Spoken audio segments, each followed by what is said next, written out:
ya sabrán, mi proyecto de tesis se basa en un estudio de confiabilidad estructural. Como título tiene aplicación de procesos estocásticos al análisis de las variables de carga y esfuerzos para la determinación de la confiabilidad estructural del puente Juan Bosch. Lo primero que quiero destacar es que la principal motivación de este proyecto es el proyecto llamado Estudio de Confiabilidad Estructural de Puentes en la República Dominicana, que está bajo el cargo del profesor José Luis Soto. Ok, sabemos que todos los sistemas tienen variables que idealmente consideramos como determinísticas, pero que por la existencia de incertidumbres no necesariamente se van a comportar de tal forma, sino que pueden tener variabilidad que no podemos predecir de forma fácil, así que tenemos que acudir a los métodos probabilísticos. Entonces, dentro de la ingeniería estructural se encuentra lo que se llama mecánica estructural probabilística, que es la que se encarga de manejar este tipo de problemas en la ingeniería estructural. Algunas de las fuentes de incertidumbre que podemos mencionar en estructuras de puente, ya hablando un poco más específico, son condiciones de carga no previstas. Digamos, un puente se diseña para manejar cierto tránsito y con el pasar del tiempo la población crece, la cantidad de transporte aumenta y ya se encuentran condiciones de carga para las que no fue diseñado precisamente el puente, aunque se haya diseñado con un factor de seguridad, también condiciones ambientales y situaciones puntuales, digamos, tormentas en las que se produzcan vientos superiores a los que se previeron en el diseño. También las propiedades de los materiales. Sabemos que los materiales son caracterizados con ensayos, pero que no poseen una propiedad fija determinística, sino que se da un rango de incertidumbre. También la simplificación de los modelos estructurales en el diseño, las limitaciones de los modelos numéricos, es decir, la precisión con la que los modelos numéricos arrojan los resultados durante el proceso de diseño, y errores humanos, que pueden ser errores tanto en la selección de criterios de diseños, como también en la construcción del puente mismo. Sabemos que nada de esto es perfecto, y eso entonces nos obliga a considerar las variables de diseño como variables estocásticas. Bien, en un sistema ideal, cuando no se encuentra bajo falla, la resistencia, llamémosle R, siempre superará a la solicitud, llamémosle S. Es decir, esta es una condición en la cual el sistema está cumpliendo con el propósito para el que fue diseñado. Ahora bien, vamos a definir confiabilidad estructural como la probabilidad de que un sistema determinado cumpla la función para la cual fue diseñado bajo los parámetros de diseño establecidos. En otras palabras, sería la probabilidad de que la resistencia supere la solicitud.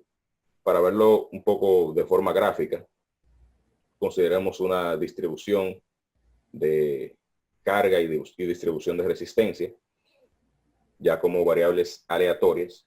Entonces, la región en la cual se entrelazan, se cruzan estas funciones, sería lo que determinaría la confiabilidad estructural. Ya lo vamos a ver un poco más matemáticamente más adelante. Entonces, algunas de las preguntas de investigación, bueno, las preguntas de investigación que planteamos fueron: ¿cómo se pueden aplicar los métodos de primer orden y basados en simulación al puente de Juan Bosch a través del software MATLAB? Ya veremos cuál es la diferencia entre estos dos métodos. Y elegimos MATLAB como el lenguaje utilizado para procesar las simulaciones y ejecutar los cálculos, pero realmente cualquier lenguaje de computación puede ser implementado. Elegimos MATLAB por la facilidad y la versatilidad que nos da. La siguiente pregunta: ¿cuál método de evaluación de confiabilidad estructural es el más adecuado para el puente Juan Bosch según el comportamiento de las variables aleatorias en cuestión. Recordemos que no todas las variables aleatorias se van a comportar de igual forma. Por eso tenemos lo que son las distribuciones de probabilidad. Y el comportamiento de cada una de esas variables va entonces a influir en el resultado que tengamos, tanto del comportamiento del puente como del valor final de la confiabilidad estructural. La siguiente pregunta: ¿cómo puede obtenerse una función de distribución de probabilidad conjunta para las variables críticas para los distintos elementos estructurales a evaluar del puente Juan Bosch? Esto es muy útil cuando se quiere evaluar una confiabilidad estructural, ya que aunque vimos la fórmula básica de la confiabilidad estructural como resistencia sobre solicitud, no necesariamente van a ser dos variables como tal, sino que la resistencia y la solicitud van a depender de un sinnúmero de variables, como pueden ser, digamos, dependiendo del criterio de diseño, si el diseño se basa en deformación, si se basa en esfuerzo máximo, esfuerzo cortante, van a haber un sinnúmero de variables de carga y propiedades materiales que van a influir en lo que es la resistencia y la solicitud. También, ¿qué tipo de proceso estocástico se adapta mejor al comportamiento de las variables de solicitud y resistencia del puente Juan Bosch? Que va a depender de nuevo del comportamiento de las variables estocásticas.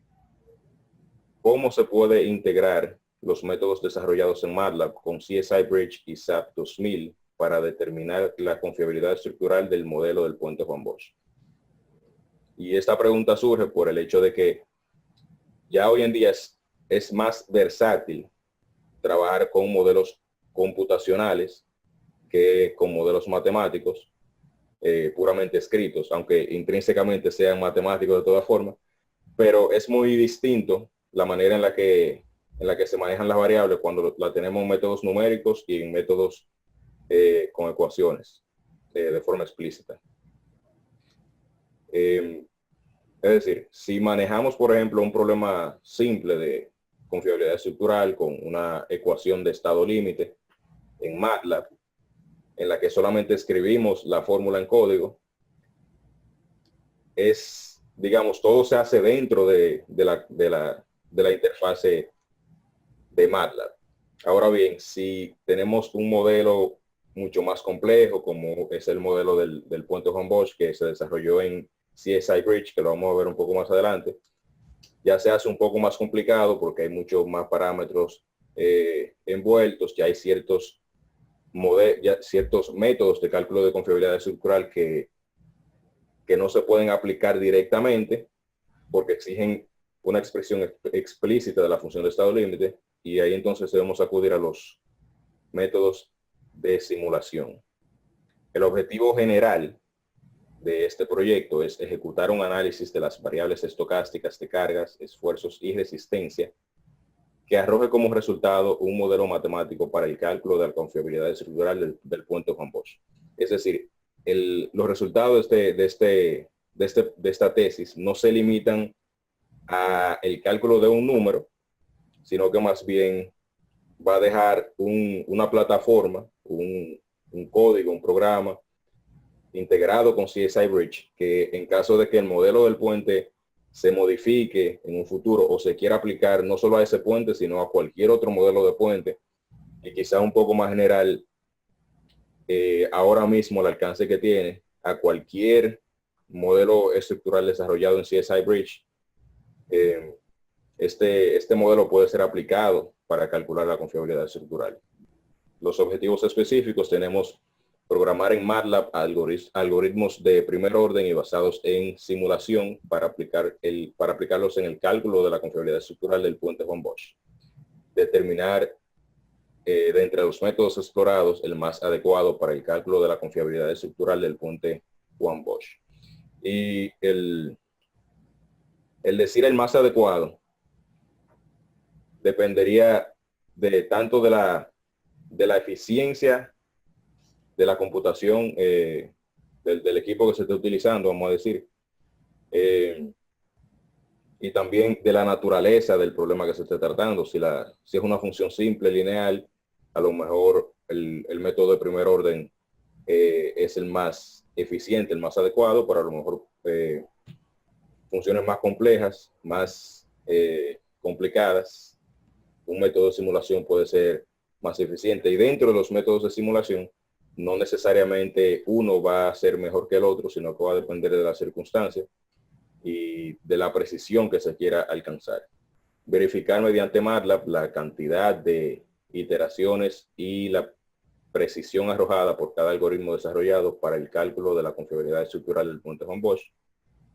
Modelar los procesos estocásticos que rigen el comportamiento del puente von Bosch para extrapolar los resultados a puntos que no hayan sido considerados en el modelo estructural.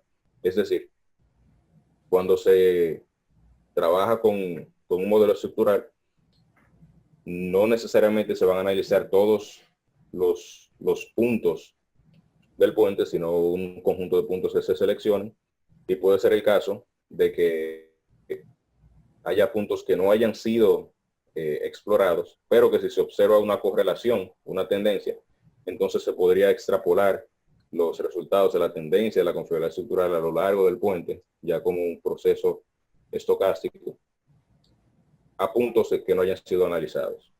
Integrar los algoritmos desarrollados en MATLAB con CSI Bridge para calcular la confiabilidad estructural del puente von Bosch.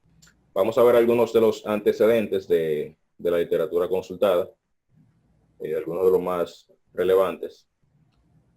Por ejemplo, en una publicación de 2006, Samayoa agrupa las causas de falla de puentes atirantados en problemas de diseño, material constitutivo, problemas en el proceso de construcción, condiciones de operaciones no consideradas, y clasifica los tipos de carga en carga viva y carga muerta, donde la carga viva es la carga en movimiento, dígase carga vehicular, carga de peatones, etcétera, y la carga muerta ya es la carga debido a la misma estructura del puente, la carga que el puente tiene sobre sí mismo.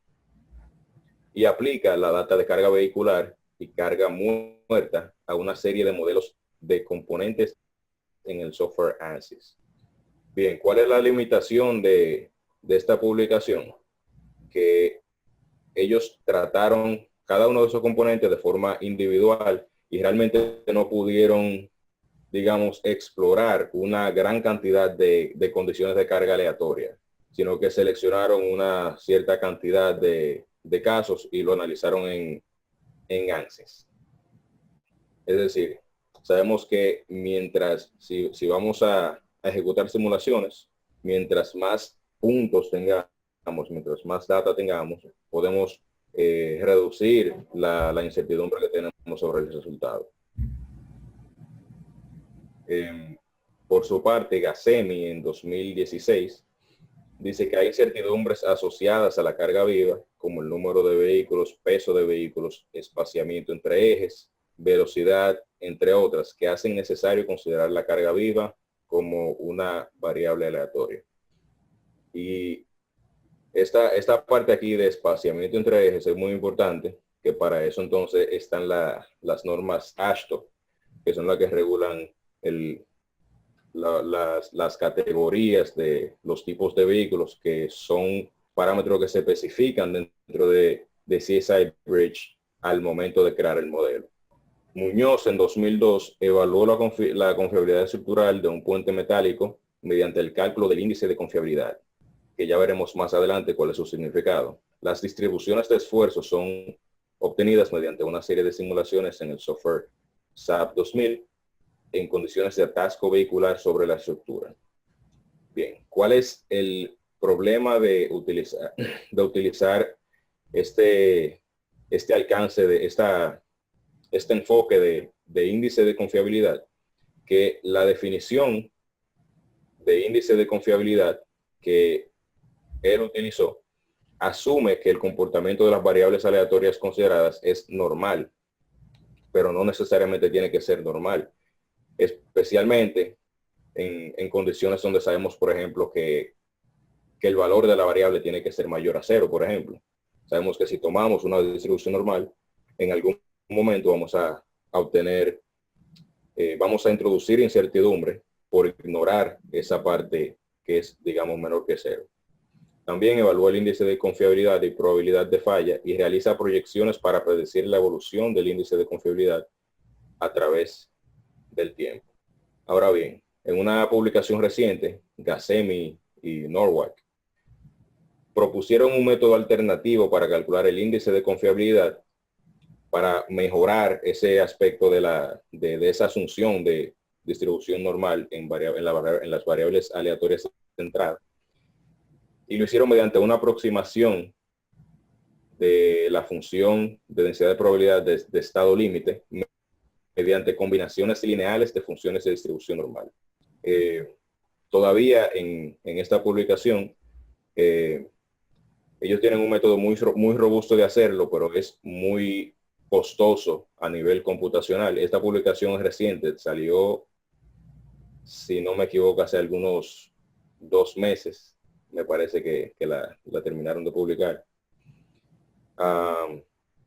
Y la versión simplificada, que tienen una versión simplificada, introduce errores en la función de estado límite que todavía ellos tienen que verificar qué tan críticos son esos errores. Es decir, el próximo paso para ellos es verificar si esos errores de la versión simplificada realmente mejoran en comparación con las asunciones que se hacen al utilizar el índice de confiabilidad de forma tradicional. Bien, algunas generalidades sobre el cálculo de confiabilidad estructural. Tenemos que el primer paso para la evaluación de la confiabilidad estructural es determinar los parámetros relevantes y definir la función de estado límite. Es decir, vamos a formular una función de estado límite que va a ser una función de las variables de entrada que ya vamos a definir, que pueden ser el peso de los vehículos, la velocidad del viento, la temperatura, la frecuencia con la que los vehículos cruzan el puente, etcétera. Las propiedades de los materiales también caben dentro de ese conglomerado de variables. Y la probabilidad de falla vendría dada por la integral de la distribución conjunta de probabilidad de todas estas variables sobre esta región representada aquí, que no es más que la región en donde la función de estado límite es menor que cero. Es decir, la función de estado límite al final se formula de tal forma que sea una manera equivalente de decir resistencia menos solicitud. Sabemos entonces que va a fallar cuando su valor sea menor que cero. El primer método que vamos a ver es son los métodos de segundo momento, que son básicamente aquellos métodos que utilizan el primer y segundo momento de probabilidad, que son el promedio y la desviación estándar, la desviación típica. Y, por ejemplo, si tenemos una función de estado límite expresada como resistencia menos solicitud, su probabilidad de falla puede ser expresada de esta forma, considerando el área de intersección de ambas variables. Esto, de nuevo, asume que las distribuciones son normales y la forma en la que se ha establecido que se manejen las variables es expresar lo que es el índice de confiabilidad beta, que no es más que la desviación, la media sobre la desviación estándar, y ese sería el valor de esa variable aquí, básicamente considerando que z es r menos s, y la probabilidad de falla entonces sería la probabilidad normal estandarizada de el valor negativo del índice de confiabilidad beta, que es equivalente a decir 1 menos la probabilidad normal estándar de beta. El método de Haushofer-Lind es un método que se auxilia de ese concepto de segundo momento, y lo que hace es, se define lo que es un índice de confiabilidad de Haushofer-Lind que al final converge al valor del índice de confiabilidad para luego calcular la probabilidad de falla. Y lo que se propone es que se toma un valor aleatorio de un punto inicial. Este es un método por simulación, básicamente. Se toma un valor, una estimación, un valor inicial de lo que vamos a decir, de lo que se puede suponer que podría ser cercano al valor del punto de estado límite, y se calcula con la función de estado límite z. Como ya conozco este punto, puedo calcular estas expresiones, calculo alfa, coloco alfa en esta ecuación, sustituyo el valor de xy' en la función de estado límite, la expreso en función de beta HL, de espejo beta HL, y entonces utilizo ese nuevo valor de beta HL para hacer una nueva iteración, y al final el valor converge a la función de estado límite. Vamos a ver un ejemplo con este método más adelante en una función de estado límite lineal. También aplicamos lo que es el método de Monte Carlo por simulación directa. Ya sabemos lo que es el método de Monte Carlo en general. Aquí lo que se hace simplemente se generan puntos aleatorios en la variable de entrada y se obtiene vamos a decir, un resultado de falla o digamos de éxito o de falla. Y eso se va contabilizando y al final se va calculando la probabilidad de falla como el número de fallas entre el número total de simulaciones. Y el criterio utilizado, que se puede utilizar para determinar la convergencia, puede ser la varianza o el índice o el coeficiente de variación. Cualquiera de estos dos valores va a converger a cero. Se va a ir haciendo cada vez menor a medida que el valor de la probabilidad de falla se va estabilizando. Y el método de Monte Carlo de esperanza condicionada básicamente se basa en el principio de que decir que la resistencia menos la solicitud sea menor que cero, es decir, que ocurra la falla, es lo mismo que para un punto determinado de solicitud, un valor determinado, la resistencia, que la seguimos considerando como variable aleatoria, sea menor que ese número que hemos fijado. Calculamos esa probabilidad utilizando la probabilidad, la función de distribución de R, como lo vemos aquí. Y simplemente la probabilidad de falla va a ser igual al valor al que converge el promedio de estos resultados. Y del mismo modo se puede evaluar la convergencia observando el coeficiente de variación y la varianza o la varianza de la probabilidad de falla que vamos calculando en cada iteración. Bien. Para aplicar el método de Monte Carlo a ciertas variables que no son necesariamente distribuciones normales, debemos tratar de aproximarla con otra tipo de función probabilística paramétrica, o podemos acudir a una estimación no paramétrica. En nuestro caso, por ejemplo, MATLAB nos permite expresar funciones no paramétricas basado en lo que es una estimación no paramétrica tipo kernel, donde se utiliza la siguiente ecuación, donde K es una función que genera MATLAB, que es, digamos, ellos le llaman la función como la función suavizadora, vamos a decir, que es la que da el comportamiento suave, una curva suave. N es el tamaño de la muestra y H es el ancho de banda, que simplemente lo que el ancho de banda determina es qué tan abruptos pueden ser los cambios de la curva en caso de que los valores no sean del todo continuos. Bien, vamos a pasar a lo que es la metodología. En nuestro trabajo desarrollamos cinco métodos. El primero, método de confiabilidad de primer orden, utilizando el enfoque de Hasso-Farlind. El método de Monte Carlo por simulación directa, que lo abreviamos de esta forma. el método Monte Carlo de esperanza condicionada. Desarrollamos un método de Monte Carlo generando una función de desempeño, que la diferencia con estos dos métodos anteriores es que en este método se generan puntos para crear una distribución no paramétrica de la función de desempeño, y luego esa función de desempeño, entonces buscamos cuál es la probabilidad, ya una vez que tengamos la curva de distribución no paramétrica de forma numérica, buscamos cuál es la probabilidad de que esa función, de que el resultado de esa función sea menor que cero. Y por último tenemos el método Monte Carlo, generación de procesos estocásticos de desempeño, que es muy similar al anterior, con la única diferencia de que ahora considero todo un conjunto de puntos en el sistema. Puedo generar una trayectoria del proceso estocástico, que es lo que me permitiría estimar cuál es la probabilidad de falla de el sistema en puntos que no hayan sido considerados, en caso de que exista una correlación entre los puntos. Bien.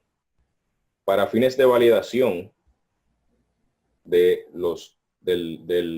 del método de primer orden y del método de Monte Carlo simulación directa y el método de Monte Carlo de esperanza condicionada, tomamos un caso de la literatura, es decir, para este caso ya se conocían los resultados y simplemente lo tomamos para fines de validación, de validación del algoritmo escrito en MATLAB con esta función de estado límite. También tomamos de la misma fuente un caso no lineal, y para aplicar el método form, que asume que la función de estado límite es lineal, aplicamos una linearización y ya veremos entonces cuál de todos los métodos fue el más conservador y cuál arrojó la mejor precisión. Y estos fueron los valores de las variables de entrada que se dieron como normal en el ejemplo tomado. Como habíamos indicado, la diferencia de este método de la generación de función de desempeño con los dos métodos anteriores de Monte Carlo es que se genera una función de distribución para la función de estado límite, y al final simplemente se calcula este valor, que es el que me da la probabilidad de falla, es decir, la función, el valor de la probabilidad acumulada en cero. Para el caso de la generación de proceso estocástico, se toma todo un conjunto de funciones de distribución para la función de estado límite, es decir, cada punto, digamos, desde 1 hasta n, tienen su propia distribución, y al final, la probabilidad de falla de todo el sistema va a ser el valor máximo de la probabilidad de la probabilidad de falla de cada uno de esas funciones de distribución, que no va a ser nada más y nada menos que el valor máximo de la trayectoria del proceso estocástico en omega, que es una función que contiene los valores de los puntos del estado límite en cada punto o nodo analizado del sistema. Eso está un poco más en detalle ya en la parte de anexos. El modelo analizado del puente Juan Bosch fue el siguiente modelo que se creó en CSI Bridge, y la metodología, digamos, el diagrama de flujo de la metodología implementada, podemos verlo aquí. Lo primero que se hizo fue inicializar el algoritmo en MATLAB. El algoritmo entonces, lo primero que hacía era importaba la data vehicular, que esta data no estaba dentro del modelo en CSI Bridge, sino que como hubo que procesarla de forma externa y hubo que crear funciones de distribución aleatoria, debían ser importadas desde una hoja de cálculo antes de iniciar la simulación. Bien, entonces el siguiente paso era el modelado de la data vehicular en distribución de Poisson. Es decir, lo que se hizo con la data vehicular fue que se crearon distribuciones de Poisson para modelar básicamente cuál iba a ser la frecuencia o cuántos vehículos, digamos, en un momento determinado, en una corrida de la simulación, cuántos vehículos iban a haber presente en el puente, y esa información se la alimentaba a CSI Bridge en cada iteración. Cada iteración conllevaba una simulación completa en CSI Bridge, y se tomaban entonces los resultados de cada uno de los nodos como punto de resultado de la función de desempeño. El siguiente paso, se importaba el modelo en CSI Bridge. En todo esto, hasta este punto, MATLAB, desde el programa escrito en MATLAB, se llama CSI Bridge. CSI Bridge abre y comienza a correr todos los procesos. Ya el código se puede ver más en detalle en la parte de anexos en el documento. Hay toda una serie de funciones que se pueden utilizar para conectar MATLAB con CSI Bridge. El siguiente paso, la generación de punto aleatorio para la cantidad de vehículos. Es decir, utilizando las distribuciones de posición que se crearon, se tomaban puntos aleatorios de las mismas para decir de cada categoría de vehículo considerada cuántos vehículos habían presente de forma aleatoria en el puente en un momento determinado. Y esa información se enviaba a CSI Bridge. Si CSI Bridge no ha sido inicializado, se inicializa. Si ya ha sido inicializado, se modifica el valor de la data vehicular, es decir, cuántos vehículos de cada categoría habían presente en ese instante. Se ejecutaba la simulación, se almacenaban los resultados en MATLAB desde CSI Bridge, y si se había alcanzado el número determinado de iteraciones, entonces se cerraba CSI Bridge, se genera el proceso estocástico no paramétrico.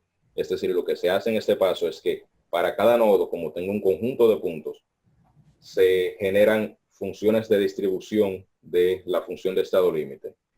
En CSI Bridge se habían predeterminado las propiedades de los materiales. CSI Bridge tenía esa información, entonces esa información se importa desde CSI Bridge, y ya el resultado de la función de estado límite sería la diferencia entre la propiedad de resistencia de CSI Bridge en ese punto determinado, menos el resultado del esfuerzo en CSI Bridge luego de correr la simulación. Entonces ahí vemos también cómo un modelo complejo con muchas variables de entrada, como fue el modelo implementado en CSI Bridge, al final puede acortarse a resistencia menos solicitud una vez se hayan procesado los datos, y eso permite entonces, por el método de simulación, encontrar el valor de la confiabilidad estructural. Luego de este paso, entonces se genera la trayectoria del proceso estocástico de la función de desempeño. Y al final se determina la probabilidad de falla como el valor máximo de esta función generada, esta trayectoria. Y ese es entonces el valor de la confiabilidad estructural del sistema. Y esa es la finalización del algoritmo. En CSI Bridge, el puente tiene distintos elementos de área que han sido enumerados. Toda esa información queda plasmada dentro del modelo de CSI Bridge. Y desde MATLAB se importa la información para saber entonces a cuál elemento de área se asigna cuál esfuerzo. Bien. Esa es una vista de alzado del puente Juan Bosch. Esa distancia vamos a ver que es un poco importante para una de las afirmaciones que hacemos en las conclusiones. Bien. Tenemos para el caso lineal los resultados, el caso lineal de la función de desempeño, que fue el caso de validación del método de Hasso-Berlin. La probabilidad de falla, vemos que se encontraron cerca una de otras. Un momentito. Bien. El tiempo de ejecución fue menor para el método de primer orden. Entonces vemos que en este caso, por ejemplo, que es un caso de la función de una función lineal en la función de estado límite, el caso más viable es el form, ya que es computacionalmente más eficiente. El método de Monte Carlo de simulación directa, vemos que tomó mayor cantidad de ciclos. Esto era de esperarse, ya que se ha demostrado que el método de Monte Carlo de esperanza condicionada toma mucho menos iteraciones, pero no necesariamente menos iteraciones va a significar menor tiempo de ejecución, ya que vemos que el Monte Carlo simulación directa tomó menos tiempo en ejecución. Para el caso no lineal, vimos la aproximación lineal que tomamos de la función no lineal, la función de estado límite, pero como podemos ver, el valor de la probabilidad de falla no se acercó al valor esperado, y esto nos indica que el hecho de tomar aproximaciones lineales va a ser muy dependiente del punto en el cual se realice tal aproximación. En nuestro caso, el punto al cual se aproximó fue el punto promedio de las variables de entrada, pero esto no quiere decir que este sea el punto más adecuado para hacer tal aproximación. De modo que en el caso de una función no lineal, lo más recomendable es proceder con un método que sea adecuado para funciones no lineales, como son los métodos de simulación de Monte Carlo y de generación de función de desempeño.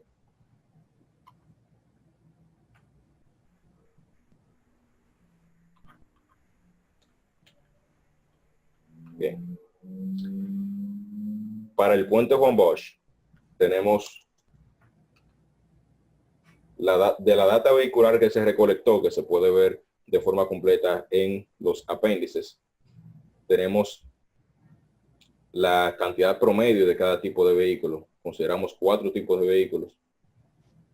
Tipo de camión HSN 441, vehículo personal, motocicletas y autobuses. Lo tomamos de tipo bus 12.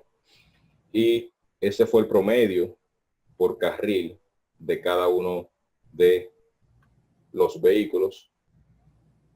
Como podemos ver, el carril número 5 fue el carril más cargado. Es decir, el puente, en la manera que se está utilizando, no tiene una carga balanceada. Y vamos a ver que precisamente por esa razón, la confiabilidad estructural tendió a ser menor en un lado del puente.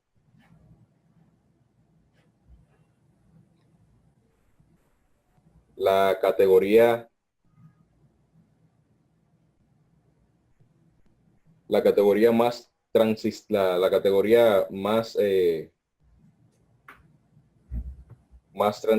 transitada en el carril 6, por ejemplo, fue la categoría de camiones. Eso nos quiere decir que el carril 6, a pesar de que el carril 5 tiene más tránsito en promedio, el carril 6 tiene más carga, ya que los camiones tienen un peso muy superior a los demás tipos de vehículo considerados.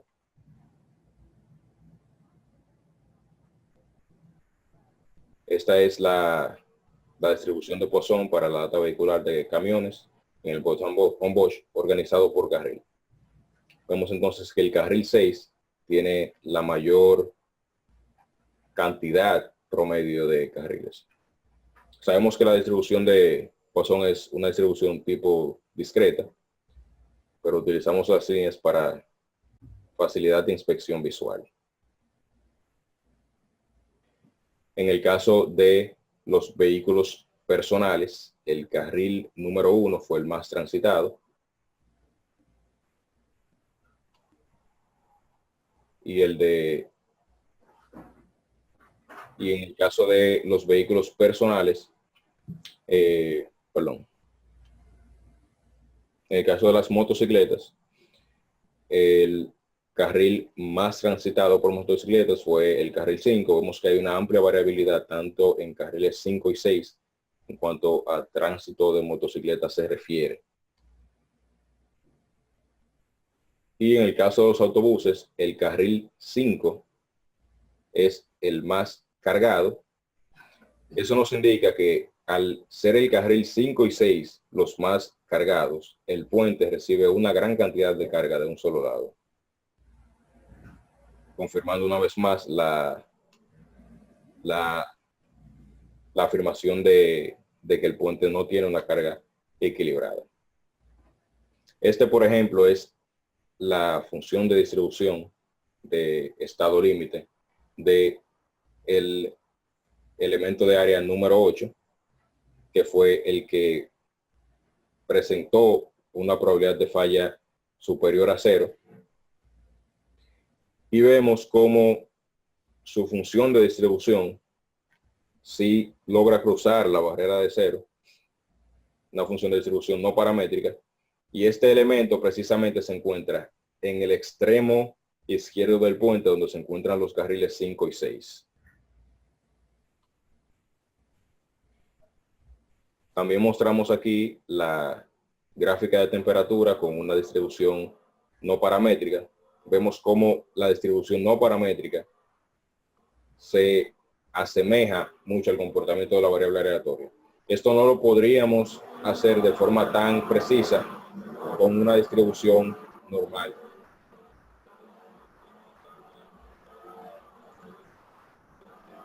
Al igual que la función de distribución para la variable aleatoria de la humedad relativa, que son variables que se consideraron en el modelo de CSI Bridge del puente.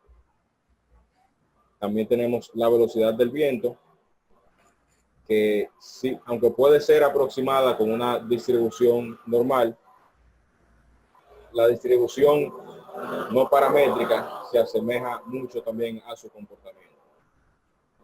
Y tenemos también la dirección del viento, que es un factor muy importante, ya que la dirección del viento va a determinar cuáles elementos del puente sufren el mayor impacto debido a este fenómeno.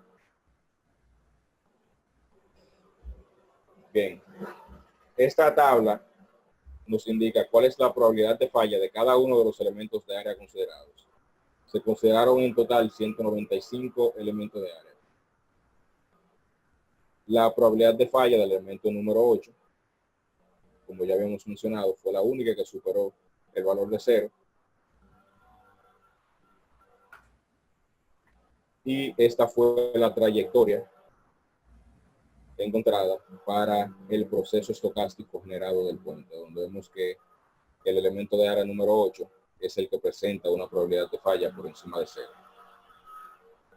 Además de observar la probabilidad de falla en los elementos de área, bueno, observar también su variabilidad, ya que la variabilidad de la función de desempeño nos va a decir mucho sobre la tendencia que puede tener un elemento a fatigarse. En nuestro caso,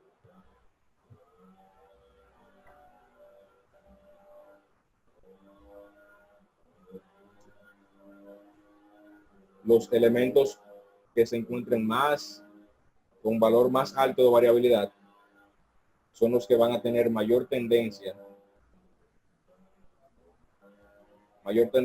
a sufrir fatiga en un futuro. Vemos también que los elementos del lado izquierdo del puente, donde se encuentran los tránsitos de vehículos de mayor carga, también sufren alta variabilidad. Bien, vamos a mencionar entonces algunas de las conclusiones.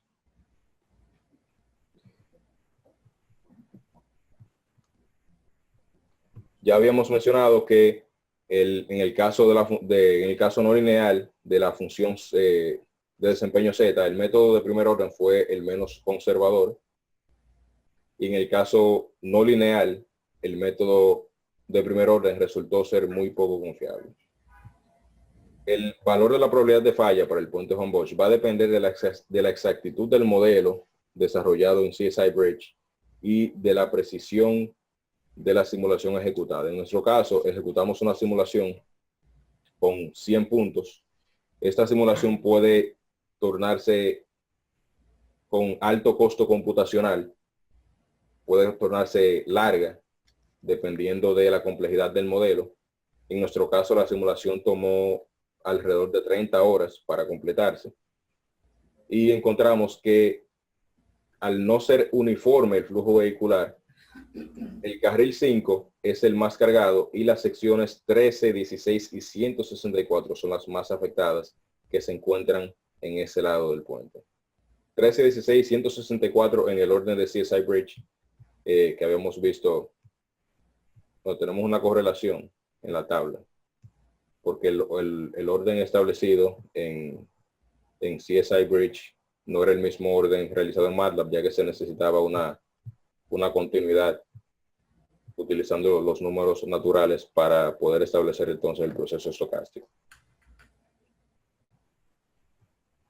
En el caso de los elementos con más variabilidad, el 13, que es el equivalente al elemento 8 que habíamos destacado por su probabilidad de falla, el 16, 18, 164 y 154, que todos se encuentran del lado del puente del carril, de los carriles 6 y 7. Y los mismos pueden ser propensos a falla por fatiga.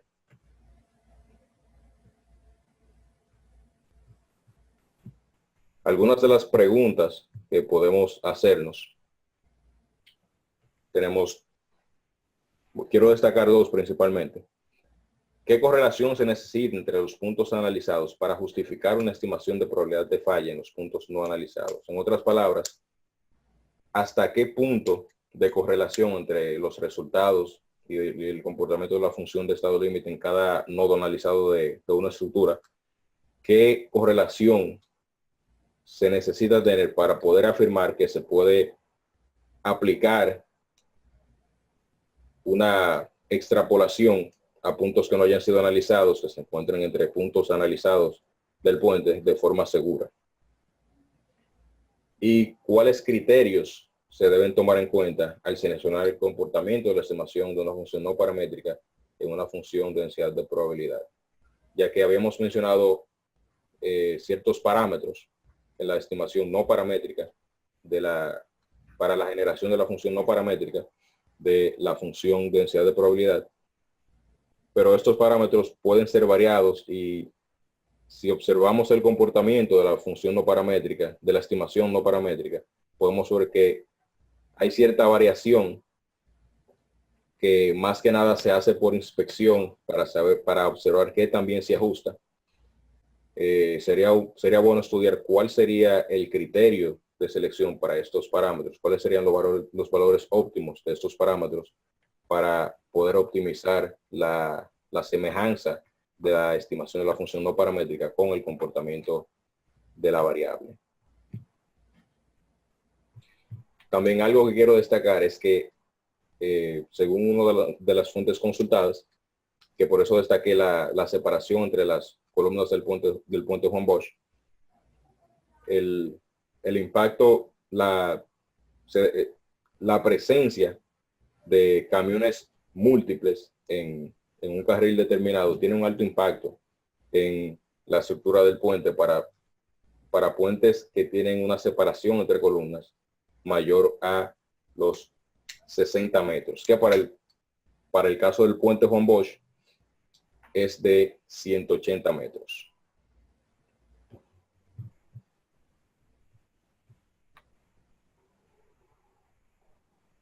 Bien.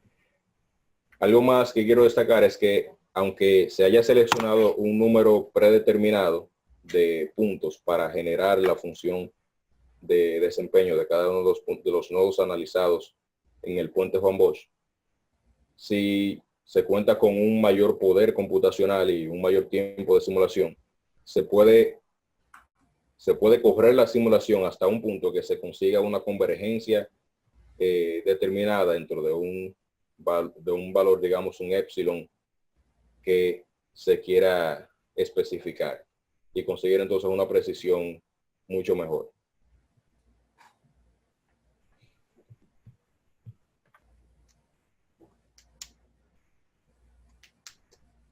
Bien, algo también que sería bueno considerar en un futuro sería cómo evaluar digamos, llamémosle los grados de libertad del valor de confiabilidad, de probabilidad de falla hallado, ya que los métodos por simulación no son perfectos y puede entrar también incertidumbres con ellos.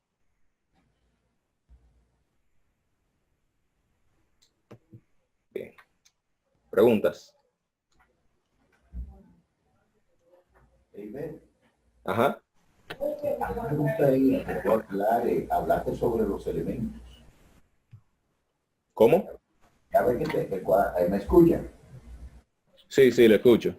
Como tú ves que tú mencionas solamente la palabra elementos, entonces, y lo numeras, a mí me gustaría que tú aclares a qué elementos te refieres. Ok, los elementos de área del puente de lo que se tomaron los resultados en la simulación fueron los elementos del tablero, que fueron los elementos que se habían enumerado en el modelo de CSI Bridge. En cualquier otro modelo que se enumeren estos, digamos, cualquier otro elemento dentro del modelo, porque ya eso es algo que depende del modelo en sí. Si al momento que se crea el modelo, se enumeran como elementos el tablero o las vigas, las columnas, todo eso entonces sale dentro de una lista en el modelo de CSI Bridge que se puede extraer hacia MATLAB y entonces procesarlo de la misma manera. Pero en nuestro caso fueron los elementos del tablero. Ajá, que constituye por los elementos de anclaje y todo eso, donde estaban colocando los sensores. ¿Perdón? Que se correlaciona con los elementos de anclaje también, donde estaban colocados los sensores de la viga. No, no lo escuché bien. Repítame, por favor. Que se correlaciona con los elementos de anclaje y también las columnas donde estaban colocados los sensores. Oh, claro, claro, claro. Bueno, si vamos a ver el modelo del puente. Bueno, no sé qué también se vea. Pero vemos que cada uno de los elementos están enumerados y cada uno de esos elementos tienen nodos que se conectan con los demás elementos.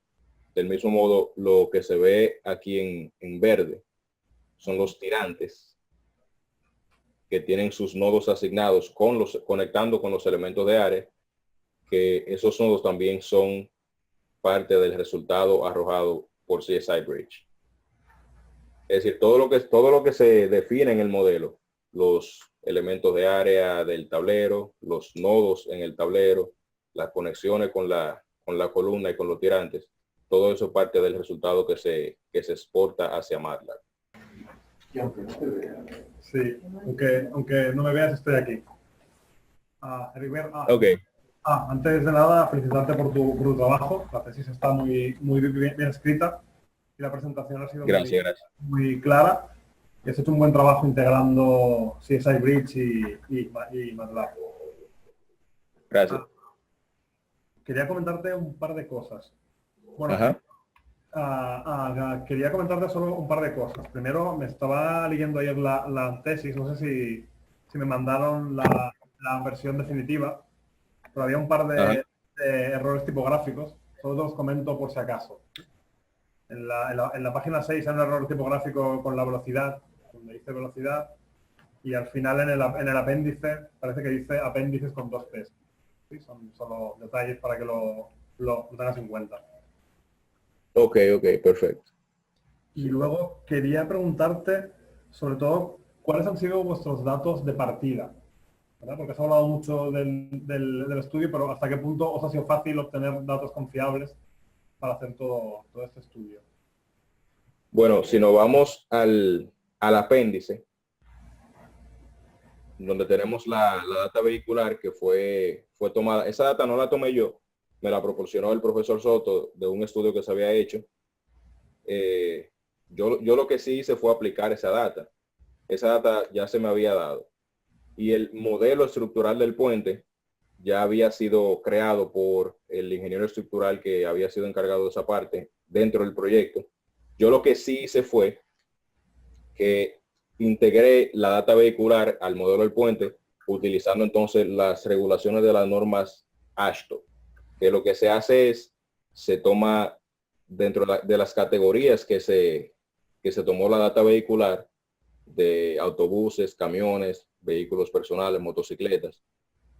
Se toma entonces de la norma AASHTO cuál es la separación de ejes estandarizada, el peso promedio operado, y eso entonces se configura dentro de CSI Bridge para crear un tipo de vehículo que entonces es llamado en la simulación. Y ya el puente tenía, el modelo del puente tenía los parámetros de diseño como los materiales con los que se construyó el puente. Eso incluye ya entonces el peso muerto porque tiene toda la estructura. Y tenía parámetros, el modelo, como la velocidad del viento y las consideraciones de vibraciones. Pero eso estaba dentro del modelo que se creó, que me hicieron llegar entonces para yo conectarlo con MATLAB. Perfecto. Después también quería preguntarte, he visto que los resultados de las probabilidades en el caso lineal y en el caso no lineal eran un poco discrepantes, ¿verdad? En un caso da como 0.07, en otro 0.03, que en términos relativos es una diferencia bastante grande. Quería preguntarte cuál de los métodos que has explicado crees que es el más confiable, independientemente de su costo computacional. Y si tuvieras que escoger alguno de los que has hecho, ¿cuál sería el más confiable? Bien, ¿estamos hablando del caso lineal o no lineal? Sí, digo de la discrepancia de resultados del caso lineal con el caso no lineal, que en términos relativos es casi de un 50%. Oh, entiendo. No, lo que sucede es que en el caso lineal, ese ejemplo lo tomamos para validación de la literatura. Se refiere a la diferencia entre el 0.7 y el 0.07 y 0.03, ¿no? Exactamente. Ajá. Bien, lo que sucede es que para el caso lineal tenemos una función de desempeño determinada, pero para el caso no lineal tenemos otra función de desempeño. Es decir, eran dos ejemplos distintos, por así decirlo, para validación por separado, porque queríamos validar los métodos tanto con el caso lineal y con el caso no lineal. Ahora bien, dentro de el caso lineal, el método más confiable, si yo conozco que el comportamiento de mis variables de entrada es un comportamiento normal, y sé que mi función de estado límite es lineal, yo definitivamente utilizaría el método de primer orden, porque es un método que sale explícitamente derivado de esas asunciones.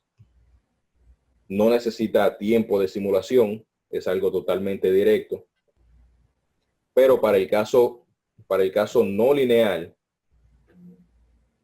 lo que sí tomaría sería el método de Monte Carlo de esperanza condicionada si quiero generar una cantidad muy grande de puntos, o de simulación directa si no quiero una convergencia tan específica. Si yo quiero mucha precisión, preferiría el de esperanza condicionada, porque la esperanza condicionada me permite realizar una gran cantidad de puntos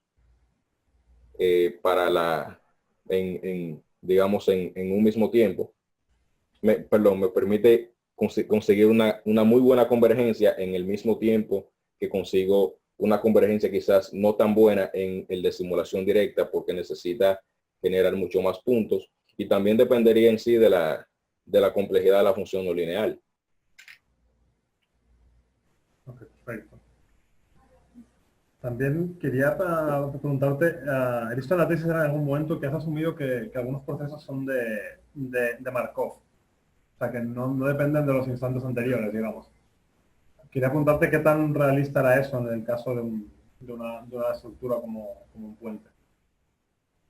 Bueno, como la variable paramétrica que estamos considerando con el proceso es una variable, digamos, de orden o de posición a lo largo del puente, si se quiere, ya que lo estamos haciendo con los elementos de área en orden. Eso lo que determina, eso quedaría determinado por la correlación que tengan digamos, entre los nodos. Es decir, si el puente tiene un comportamiento en el que los nodos se nota una correlación estadística que también me permitiría entonces extrapolar los resultados a punto que no ha sido evaluado, no puedo entonces considerar el proceso como Markov, porque ya sí cada punto dependería no solamente del anterior, sino del comportamiento de todos los demás, porque tendría correlación entre ellos. Ahora bien, el hacer la consideración del proceso de Markov o no, realmente no tiene una, vamos a decir, una consecuencia directa en el valor de la confiabilidad estructural calculada, ya que la única, vamos a decir, el único artilugio que utilizamos, que aprovechamos de expresar esto como un proceso estocástico, es para conseguir su trayectoria, que por el método que empleamos la podemos conseguir de forma fácil por simulación, sea el proceso de Markov o no. Pero realmente lo de Markov o no ya iría un poco más relacionado a si los puntos son estadísticamente dependientes o independientes. Ajá, entendido. Uh-huh. Bien, y por último, solo quería comentarte, lo has hecho tú mismo, que si hubieras tenido más capacidad computacional, podrías haber usado más elementos, porque sí, es bastante grande y me ha sorprendido que hay relativamente pocos elementos, ¿verdad? Me imagino que con más capacidad podrías haberlo dividido en elementos más pequeños. Sí, el tema también con la simulación fue que al utilizar mi propia computadora, mi laptop, esa simulación con esa cantidad relativamente pequeña de puntos tomó un poco más de 30 horas. Es decir, estamos hablando de prácticamente un día y medio, pero con una máquina con más poder computacional y que ya pueda dejarse, digamos, simulando por más tiempo, se podría conseguir no solamente una cantidad mayor de puntos, sino un valor de convergencia para conseguir una precisión mucho mejor, como uno la desee. Porque ya sabemos que hay simulaciones, por ejemplo, que toman meses, semanas, pero que son simulaciones ya con una mayor cantidad de puntos para conseguir una muy buena precisión. Perfecto. Y por último, quería... Dos veces por último, perdona. Solo quería comentarte, bueno, me ha sorprendido desde mi ignorancia total sobre estructuras, el impacto que tiene que la carga no esté uniformemente distribuida. ¿Estás ahí? Ajá. Y quería preguntarte, bueno, ¿qué utilidad se puede sacar de este estudio que has hecho y qué medidas crees que se deberían tomar? Bueno, definitivamente, yo diría que el siguiente paso sería, primero, buscar una computadora con, digamos, más capacidad para correr una simulación hasta llegar a una convergencia que podamos considerar como una buena precisión, para entonces darle más validez a los resultados. Y luego de que se confirme entonces que la carga está realmente desbalanceada y que eso está afectando a un lado del puente, yo creo que las primeras medidas que deben tomarse es volver a redistribuir el tráfico, asignar carriles específicos a ciertas horas del día para cierto tipo de transporte, desviar el tráfico como se quiera. Incluso yo diría que una muy buena medida sería, se podría incluso, digamos, ya a largo plazo, supongamos indicadores en el puente que los conductores puedan observar de antemano antes de ingresar al tráfico del puente y puedan seleccionar el carril adecuado dependiendo de la carga que a la que se encuentre sometido el puente en ese instante, basado en la cantidad de vehículos transitando el puente en ese momento. Algo así como vamos a decir, una simulación en tiempo real para estimar cuál es la carga del puente debido al tránsito en ese momento y poder entonces redistribuir el tráfico en tiempo real. Perfecto. Bueno, Pues por mi parte solo felicitarte de nuevo por tu trabajo. Gracias. Bueno, falto yo. Lo quiero confirmar eso que ha dicho Javier de tu trabajo. Muy buen trabajo y la presentación también. Mi primera pregunta, claro que me quitas esta cosa que se me quedó en la cabeza. ¿Qué es número 8? El elemento 8. Lo del elemento 8. Sí, bueno. Ya entendí el carril, puedo imaginarme, pero ¿qué es ese elemento 8? Como tú lo anotaste. Bien, Sí, ¿dónde se encuentra? Bueno, el elemento 8. Déjame ver si logro. Para no pasar por allá, ¿sí? Déjeme ubicar la imagen un poco más grande para que se pueda ver bien. Bien, el elemento 8 es el elemento 8 en el orden del proceso estocástico, porque lo que sucede es que en la manera en la que se creó el modelo del puente, los elementos no tenían un orden secuencial. Entonces, básicamente vamos a decir, una especie de traducción entre órdenes. Entonces, el elemento 8 realmente es el elemento 13 en el modelo de CSI Bridge, que en un momentito le digo, se lo ubico en el puente. Sí, exacto. Lo que ella quiere es la ubicación en el puente. Aproximadamente, pues. Sí, claro. Ok, ya, sí, lo encontré. Bueno, no se ve muy claro ahí, pero yo lo acabo de encontrar en la imagen ya con más detalle. El elemento 13 es esta sección del tablero que se encuentra justo aquí, luego de esta columna. Esta es una columna y esta sección, este es el elemento 13. Inmediatamente la pregunta ahora es, ¿cómo está orientado el puente ahora para ubicarme? ¿Cuál es Santo Domingo Este? ¿Cuál es la capital? Distrito Nacional. Sí, ¿por dónde? Señala el Distrito Nacional con el cursor, por favor. ¿Por la izquierda o la derecha? Ok. Sí. Bueno, demos un momentito para confirmar, que a veces hasta yo me pierdo de la orientación. Tengo que ver en qué orden fue que le di a los carriles. Está muy peligroso eso. Ajá, yo sé. Esa parte sensible, ¿no? Sí, pero No, eso es peligroso porque ahí están todos los cables. yo central. Sí. Ahí. Y cuando uno va caminando, ellos son dos tirantes. Y hay un tirante. Pero ¿Qué significa no, que se corroyó. Y entonces, pero la seguridad, cuando el factor de civil tiene dos cables, todavía agarran, por si acaso no llaman esto, y ahí está corroído totalmente. Pero es totalmente, cuando nosotros vimos, nosotros tenemos la foto, que nosotros vimos, ya. Pero nosotros, Manuel y yo, dijimos, no, yo creo que vamos a empezar mejor a caminar por allá. Pero la distribución de esos puentes colgantes es para que si falla uno, ellos se amarran. Está bien. Pero no están bien. No, él es del 2006. Pero que nada más hay un problema. Es que nunca andaron más. Ahora están con eso. De hecho, el pavimento. El puente tuvo hasta suelo porque no lo han pavimentado, así que se diga. Y entonces si pavimentan nada más la zona del puente. La acera, eso está muy bien. Si el puente son los escalones, entonces, ¿por dónde vamos a pasar el otro lado que no se permitieron que hacer?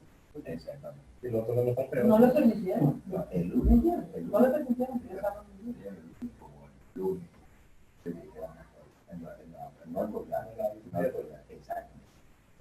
no es que no es que le queda la gente, sino ya ven, salió ya. El medio. ese es el puente bien. De hecho, de acá la forma, pero ese puente, da la casualidad como si ese puente no, nada más tiene los carriles de ir. Porque el puente no es para meterle toda la carga posible. Y se esperaba, lo único bueno de este con respecto al valle. Ok, ya lo tengo aquí. Ok. Bien. Ok, entonces este de aquí es el que se consideró, o sea, este lado de aquí es el que se consideró como el carril 1, que es el que va de Santo Domingo Oeste a este, que es ese es el único carril que se mueve hacia allá, ¿verdad? Entonces los 5 carriles restantes que se mueven de este a oeste son los que se encuentran, lo que se encuentran entonces en el lado superior. Entonces, deja el cursor ahí, por favor. Ahí. Déjalo ahí. Ese es el Santo Domingo Este, de ese lado. No. Y de este lado. Ese es exactamente. Sí, pero exactamente el carril 5 coincide con el elemento de... Exactamente. Y es exactamente lo que yo digo. Bueno, bueno, yo...